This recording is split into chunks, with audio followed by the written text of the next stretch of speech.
I'm about to drop 6 identically sized cubes into a glass of water. Pause here and make a prediction. What do you think these cubes will do? Will they all act the same? Will they act different? Try make a guess. 3, 2, 1.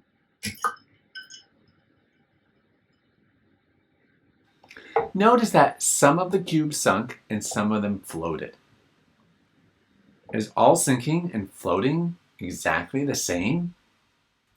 Let's look at this again at half speed to see if all the cubes sink the same. 3, 2, 1. You notice some sink faster and some sink slower. Your challenge is to design and 3D print an object that sinks as slow as possible in water.